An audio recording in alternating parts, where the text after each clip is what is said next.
Hi guys, it's Dom here from Soundsphere magazine. Just had a wonderful chat with Avi Ghosh about the return of art versus industry and loads of influences around that. It was a pleasure. I've wanted to chat to Avi for years, so I'm really glad we got to do this. Thank you so much to Avi for his time, and thank you to you guys, of course, for checking it out. We'll see you again soon. Cheers. Basically, Avi, yeah, I kind of wanted to ask you about your return to music because I'm hearing rumblings from different people that we know Sure. that you are returning to music, and you had a pretty cool time years ago. You had the art versus industry brand that you had, and obviously you were doing other stuff. People got behind it, and I knew about it across the pond through streaming services as they were back then. I think I discovered you on an online radio. I think it was Last FM or something like that, and like a Wow. That's wild. radio. Yeah, like I think it was like something. It may have been like Nine Inch Nails, similar artists, or something along those lines. And I Sure. discovered you that way before we had any friends in common. So, what made you leave music, and what's made you come back? And when I say leave music, I know you've never really left the industry, but Sure. like you left creating your own stuff, I think. Yeah, no, actually a great question and not something that I feel like I've ever really spoken about. I think music is one of those things that will, at least for me, and yeah, I've had the privilege of knowing some amazing Mm, creative artists. It never leaves you, right? It's always there. It might have a gestation period, right, where it just kind of disappears, yeah. but it's brooding, right, in the background. And like you said, like I'd do remixes, or I'd help friends out, or I'd be involved maybe in more of the artist kind of development side, Mm, production side. And I was in a band called Aviator, where it was just nice for me just to play guitar and write songs, and do backup vocals and play keyboards, and yeah. just being a multi-instrumentalist. It's always kind of interesting. I'm not great at any of it. I suck at all of it, but I can kind of noodle around, and it's Dabble. confusing.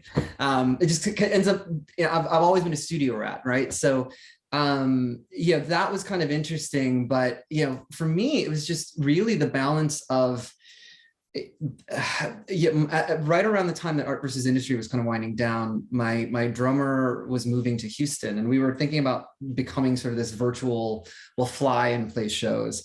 The problem was we had such a big production, and what I mean by that, there's like tons of lights, and Mm, it was always kind of when you have a band named art versus industry, you better know what you're about, yeah. because it can be viewed pretty harshly, I would say. You're poking the bear with the name of your band. Yes.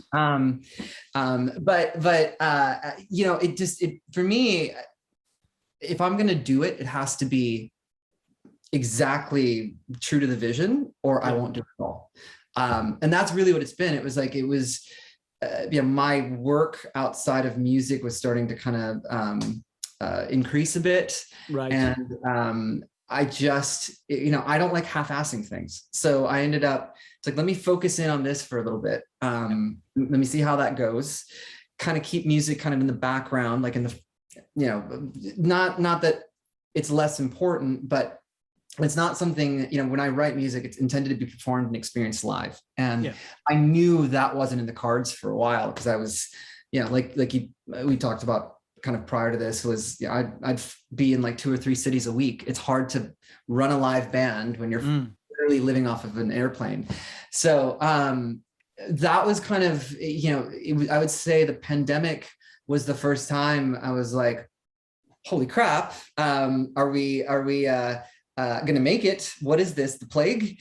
And once we kind of came out of that, it was just, I realized life is just too short to kind of keep things on the sidelines. And that's, last year, I lost a lot of friends to various things, Okay. some COVID related, some not, and they were all artists and they were all musicians. And it was made me realize, it seems so simple, but you may not have tomorrow. And I write so much, and it just kind of sits on my hard drive, and I don't end up sharing it because I feel like it's not perfect. And I tend to let perfect get in the way of great. That's been my problem all the time. Okay.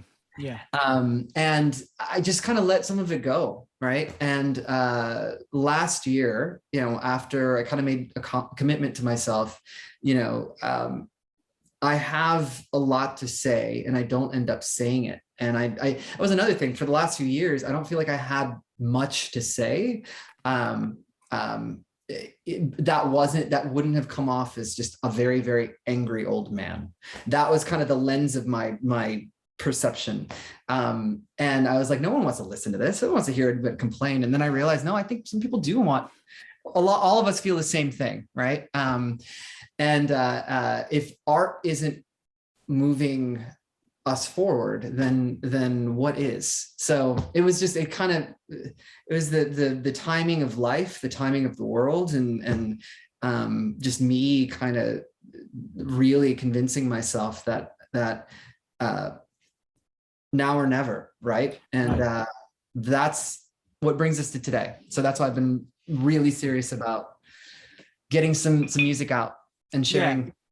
Yeah. So what are the plans then? What can we expect? Because again, you have this portfolio of stuff that's already out there. You have people singing your praises in the industry. People wanting it to happen all over social media. What does that feel like, and what can we expect from the future of yourself and Art versus Industry as your project? Yeah, so I'm resisting kind of the current trends in music, which is put out singles, right? I'm a bit stubborn. So I believe in records. I believe in cohesive storytelling, serving a narrative, beginning, middle, end, right? I think those are the artists that have inspired me, because they think when they put out works, it all kind of amounts to something. You have to pay attention. You have to kind of read between the lines and understand. So I am committed to putting out a record. And I think the first thing I do is I'll put out an album, which it's called Pick a Side. And I haven't really shared it with anybody, but it'll be called Pick a Side. And it's a pretty angry assault of music, but there's like moments of, I think, kind of beautiful, and I'll be honest, like, I've been debating on putting it out as my own name, because it was just me, right? But Art versus Industry is not dead. And I do think there's been a lot of output that's going to come from that vehicle as well. So, I'm going to be probably having two sort of parallel vehicles of art that's going to come out, and one that I can just not worry about fitting into a kind of a paradigm, right? Because what I wanted to do with Art versus Industry, that I didn't do with some of the other stuff, was I made parameters for what we do. And I know there's no rules in music, but I had like a discrete view that I shared with two other people. This version of Art versus Industry is going to have different people in it. It's kind of going to be an interesting rotating cast. And I'm also exploring not being a vocalist for it, and just having, like you mentioned, I'm fortunate to know some truly talented, gifted people all over the world, and maybe giving them, and hopefully meeting new people, right, through that exercise, having them sort of be the vocal center and perform those songs, probably in a combination with what I'm doing. But that's the big thing. Like 2023, live shows are going to be a big part of what we do. Awesome. That's exciting, man. Really good to hear as well. Yeah, and that's kind of like, it's hard to plan too far ahead, but for the immediate, like there's going to be at least one record that comes out this year, and maybe two. And I want to kind of keep that momentum going for a little bit and see where it goes. Maybe everyone will think it's terrible, like, hey, you're the old guy now, get out of here. And that's okay too, but at least it's out, right? At least I feel like I've shared it. So I'm looking for. I don't think there's an age limit on creativity personally, and I True. think there is True. there is a reputation that you've had, and I mean that's one thing I do want to talk about. What was it like for you, kind of, kind of where did you find your voice, in the beginning, when before you started on this journey, what was that musical journey like for you, getting you interested in music, meeting all these people that now, again, you're one of those people you can mention your name in a music industry setting and somebody in the room's going to know who you are, which is it's a lovely thing that you've been able to build those connections. But tell me about this sort of journey to this point, and what you've kind of learned about yourself from that, from that person you were at the start of your musical journey to where you are now. Yeah, that's a great question.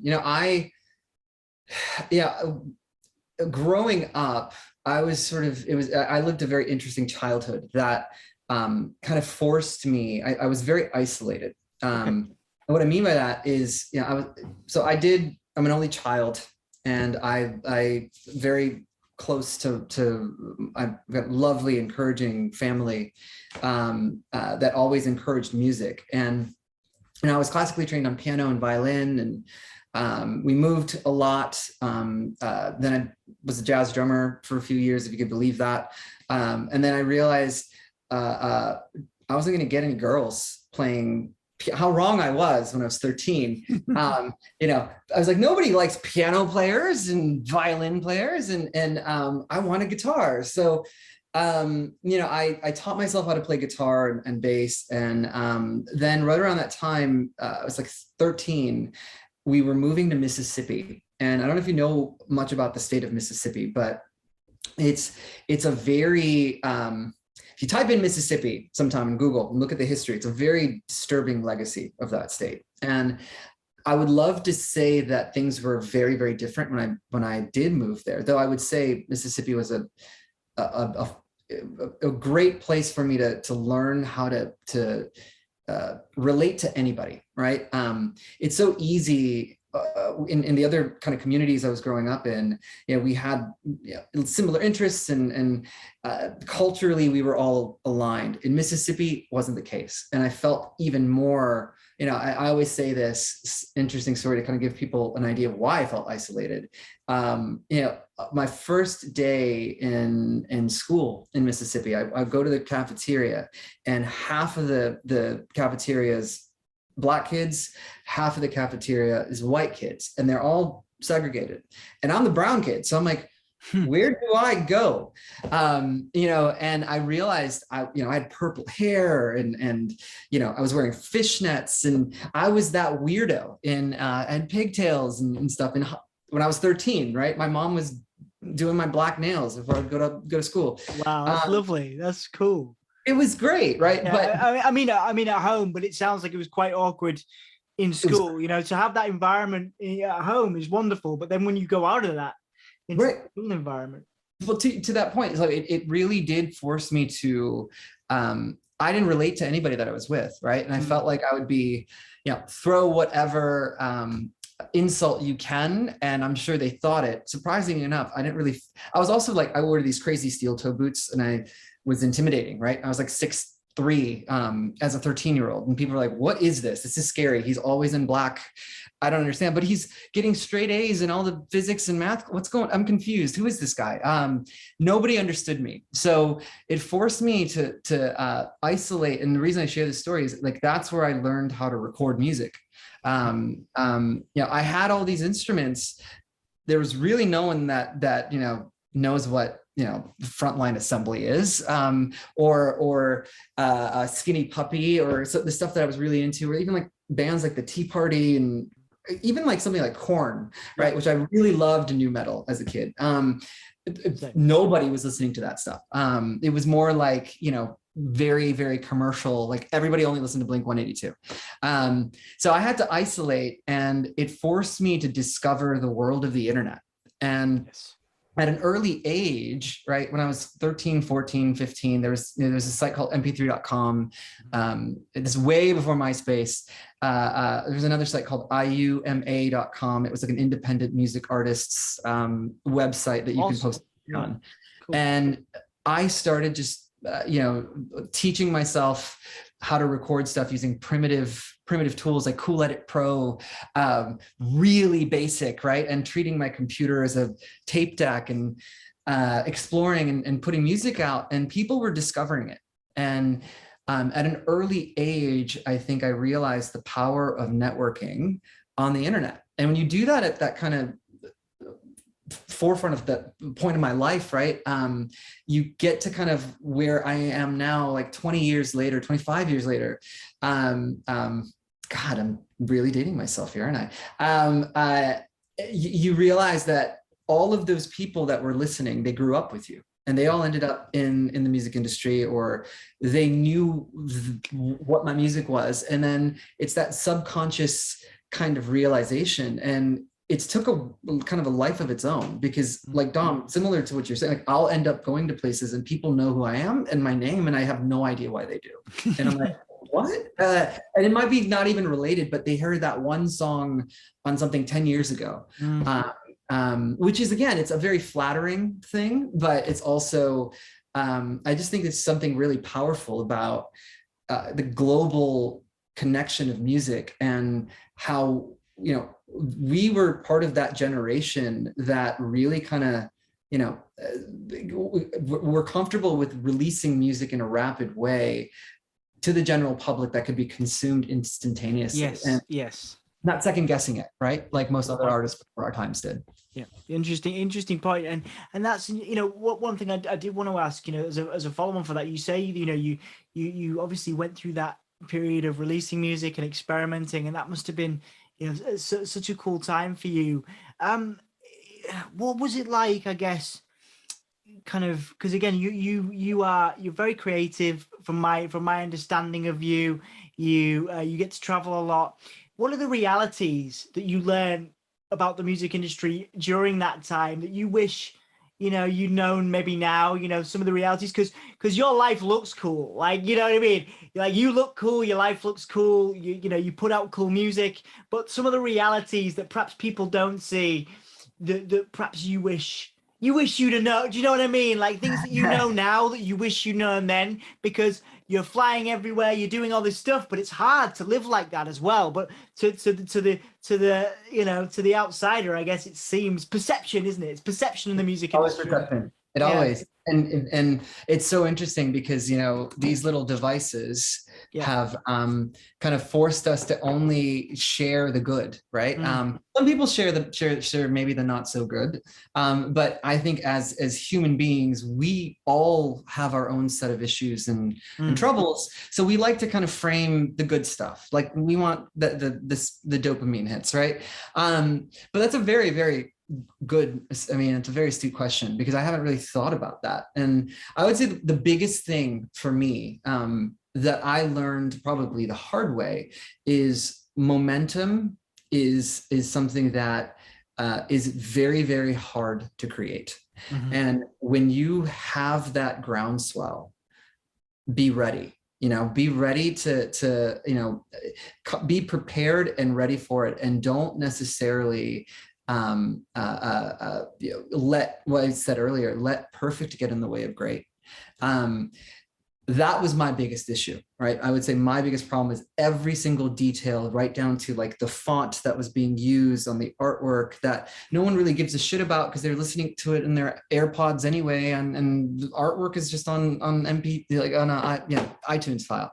So I didn't care. It was still important to me. It had to sound perfect, every detail had to count. And I do think that there was a better balance, right? And that was the problem of me being self-produced. So, you know, find someone that you really trust, that can kind of give you the we're all insecure as creatives at the end of the day. The ones that aren't are lying, because we all are. Find someone you trust, have them kind of be a good coach, and kind of sound box, and don't fall into analysis paralysis, which is a problem I've always had. So yeah, it's just, you know, keep the content going. We live in a time right now where I feel like there's such an influx. How do you permeate through it? But yeah, stay true to yourself, because at the end of the day, Dom, like, I have never, I've never had the big machine behind me, right? It's always been me. Even art versus industry, right? The records were 90% me. So I've always kind of been like the wizard in the background. But I've always stayed true to who I am, and it didn't matter. I would not put out something that I didn't feel like it was symbolic of who I was at my core. And I think there's something powerful to that, because people recognize that. And I think I've been fortunate to have that network as a result, because inauthenticity stinks. So yeah. I know I just rambled a bunch. No, I love it. I love it. 3 or 4 more questions to the music portion of our catch up and our chat. I do want to ask, before we talk about some of your kind of influences, new influences, and also the promo question, where we can talk about where we send people and what you want to promote going forward. I want to ask you about success, and I want to ask you about your definition of success. Now, I can put words in your mouth, and I can say, from my point of view, across the other side of the world, and through knowing you, knowing of you through other people, I can be like, oh, well, I think you're a success. You're a successful person. You obviously are successful professionally, successful musically. But as we've talked about, perception is a big thing, and as part of my day job, I work with a lot of young people who struggle with difference, diversity, some mental health stuff, and they look at people who've put out records, or people that have toured the world, and they go, well, I'm never going to do that. I'm never going to get there. And I can't be like Avi. I'm not going to have that. And so the sort of success word kind of messes with them a little bit. And so I want to ask you, how do you define success personally and professionally? Are they 2 different things, or are they the same? That's a great question. I think success is freedom. And what I mean by that is, we're all free, right? But we're not really, because we're all handcuffed to a way of putting money. Like, we all require certain things: shelter, food, Netflix, right? Whatever. This simple comforts, but at the end of the day, we all need money. And I think freedom of having to worry about that is my definition of success. When you can wake up in the morning and do whatever it is you please, and your agenda is driven and set only by you.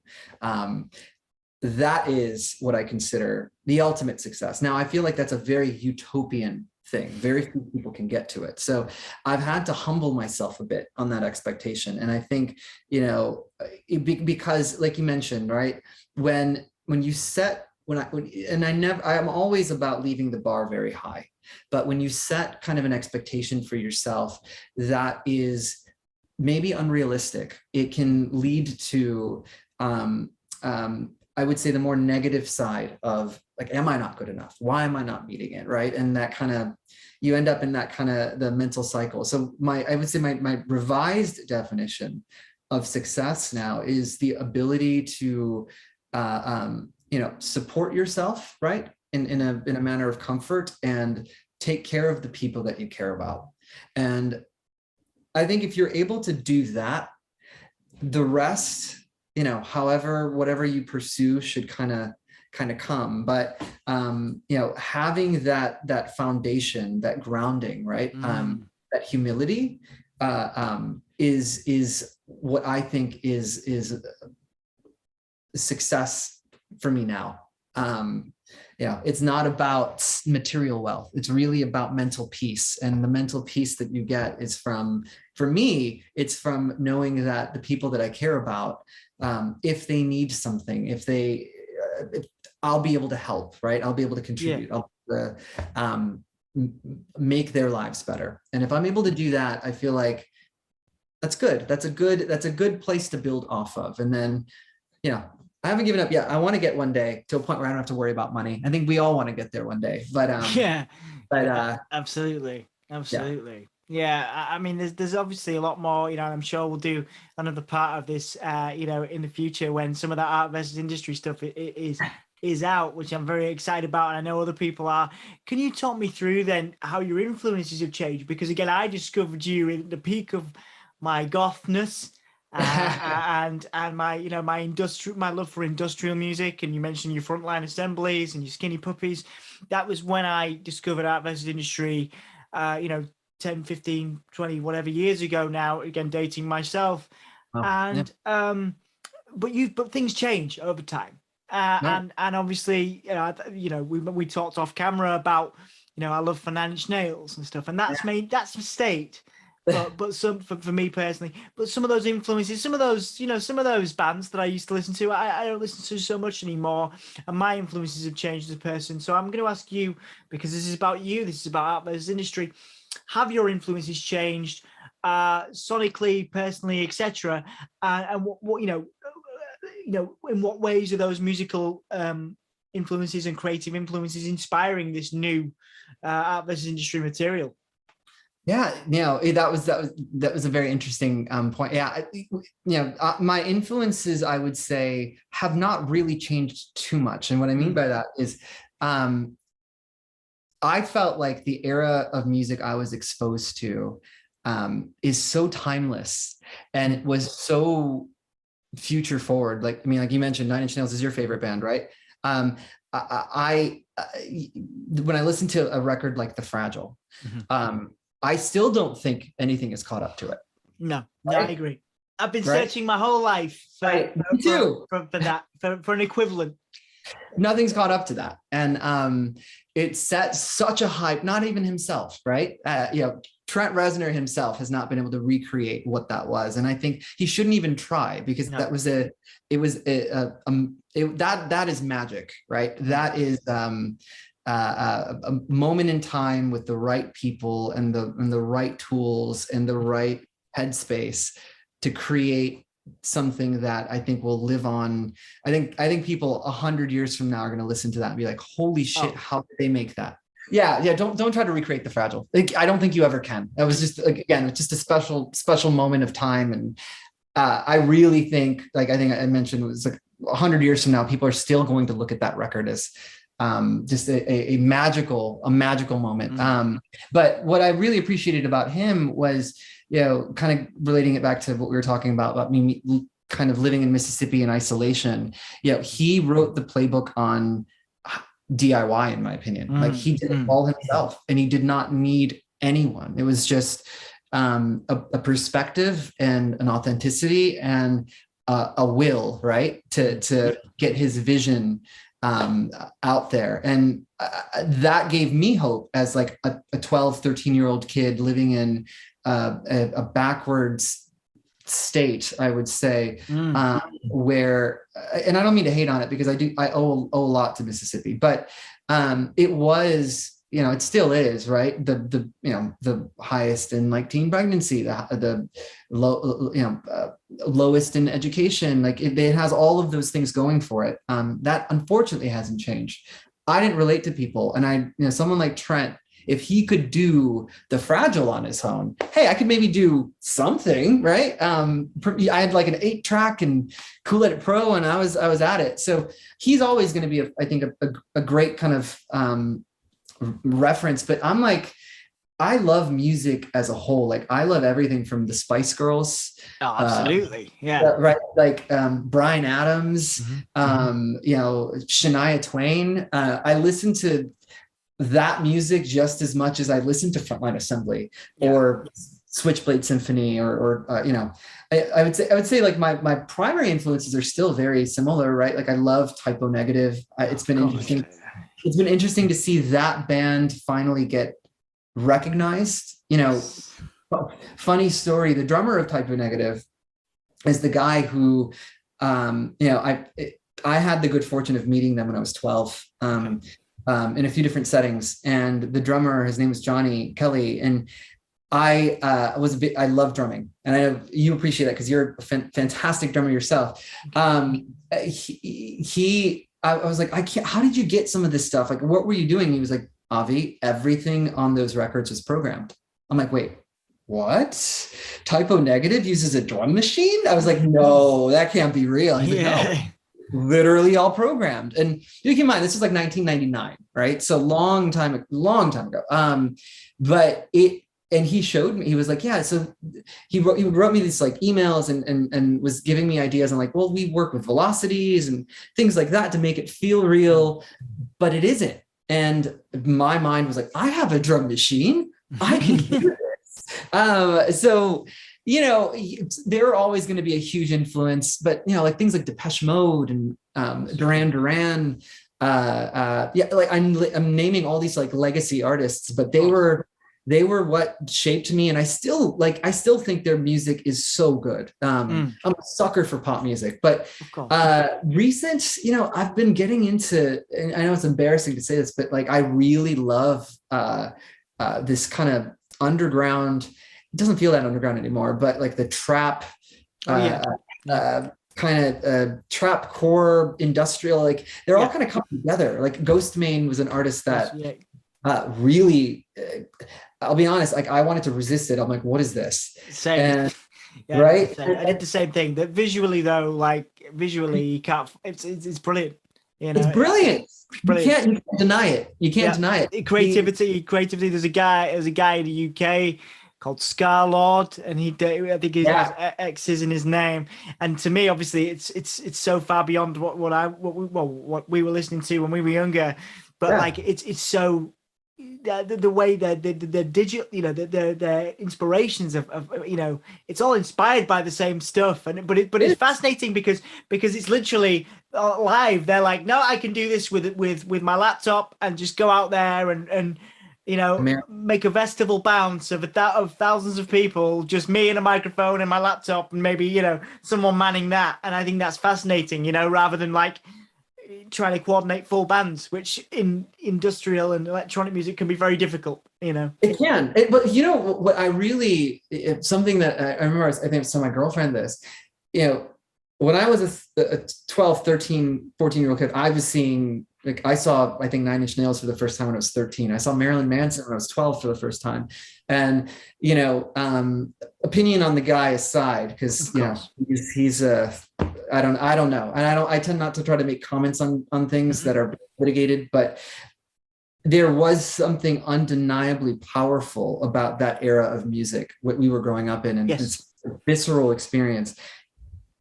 When I saw Ghostmane right before the pandemic happened, it was the same experience. It was the same thing I felt. Like there were so many kids, like I could have been that 12, 13, 14-year-old kid with, you know, their parents taking them, but all walks of life, right? There was such a diversity, like women, people of color, like everybody. And they loved it just the same. And the energy. Amazing. And what he did, which was great, is he took kind of this like laptop thing and he built a live band around it. And that just took it to something else. And he blew my mind. I thought he was doing something very interesting. Poppy was another artist that Poppy's amazing. Yeah. Phenomenal. Like art direction. Because I look at execution always, right? I'm a sucker for execution. And, you know, sure, the music is to be good. That's the foundation. But what does the imagery look like? What does, you know, what does the visual look like? And are they just repeating the same thing, or are they evolving and mutating? And those are my favorite artists, the ones that mutated over time.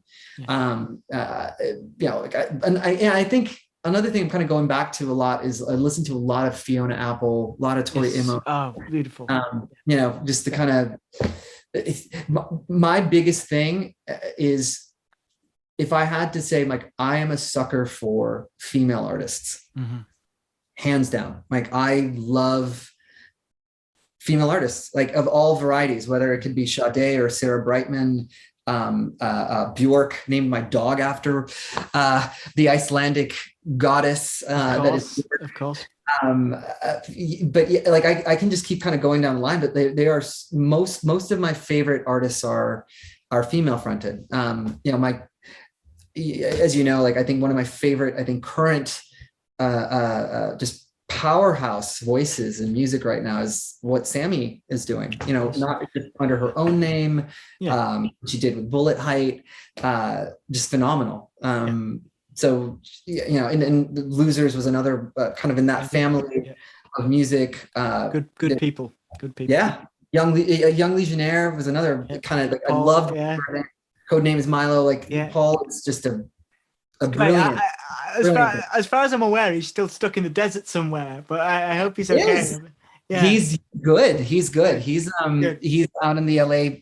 I need to see that kid. I haven't seen him in a long time. Good. But you pass on because he's from a kind of it's a little closer. It's like Teesside and stuff. Like it's still like an hour and a half away. Like, but it's it's one of those places people like where we're based, like where people don't always, like Middlesbrough and that area, Sunderland, like people don't always like think about musical, great musical talents coming from those areas. But Paul Mullen, man, genius. You know what I mean? He's so clever.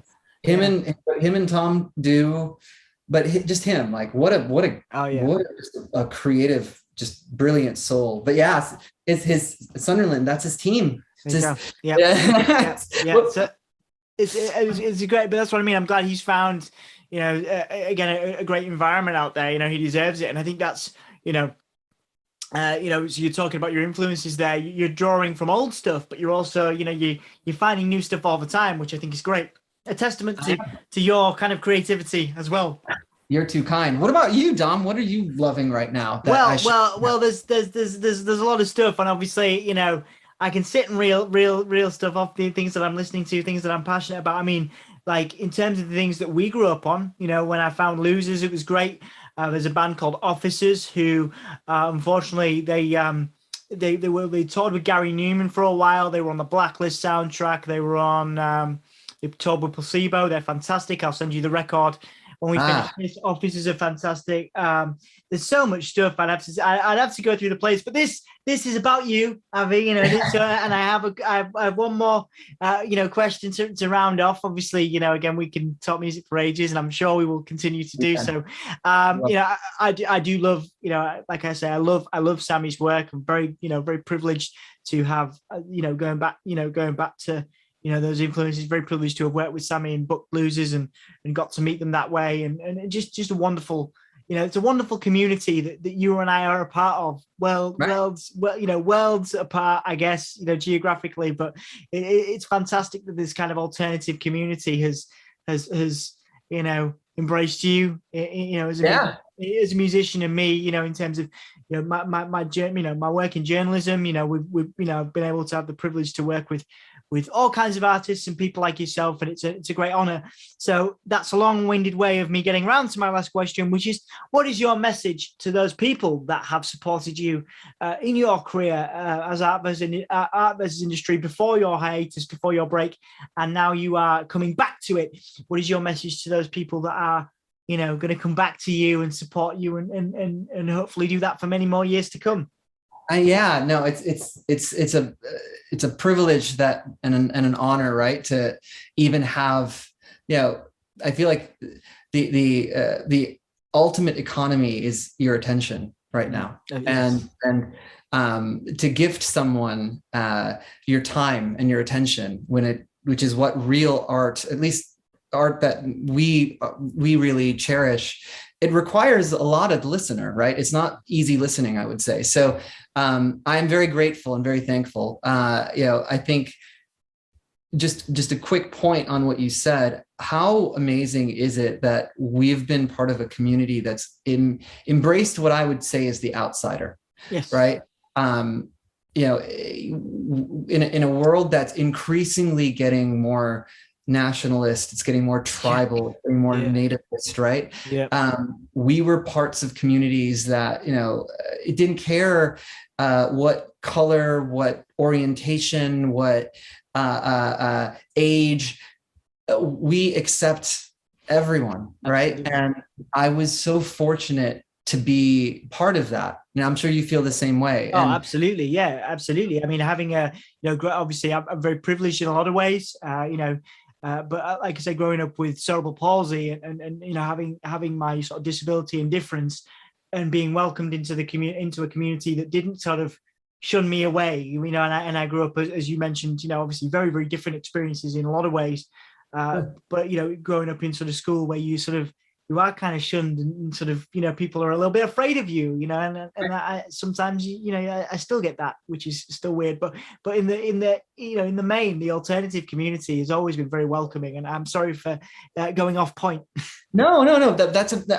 Again, like this is kind of mutually beneficial, because I want to, honestly, Dom, what you're doing for your community and what you're doing for kind of the youth that are coming up is something that inspires me a great deal, right? And that's why, you know, I don't normally sit down and kind of even like talking about myself or music or anything, but I wanted to talk to you because just of how fortunate I think the community is to have someone like you as kind of a voice for it, and just your will, right, nothing is unattainable, and your spirit is something that inspires me a great deal. So thank you for everything that you're doing. I appreciate it. Thank you very much. That's of course. And yeah, just to kind of I guess close out on your question, right?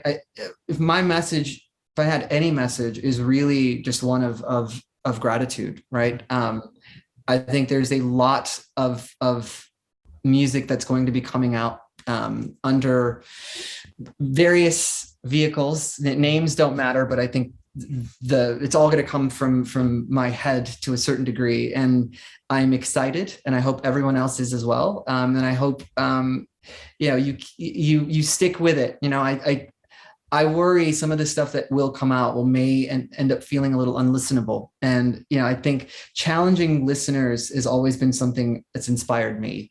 So I'm an old-fashioned kind of artist still. I hope people give the record a chance. And then, you know, maybe, the first time you listen to it, you'll be like, this is terrible. But if you give it another time, you might be like, this is interesting. And hopefully by the 6th time, it's one of your favorite records. It's the dream, right? But you know, I that's my only hope. Give it a chance, and you know, just stay tuned. There's a lot coming. So starting this fall, throughout the next few years, expect a nice little resurgence of music from me. Oh man, I'm so excited, and it's been an absolute pleasure to sit down with you today, Avi. Thank you so much for making the time. Absolutely.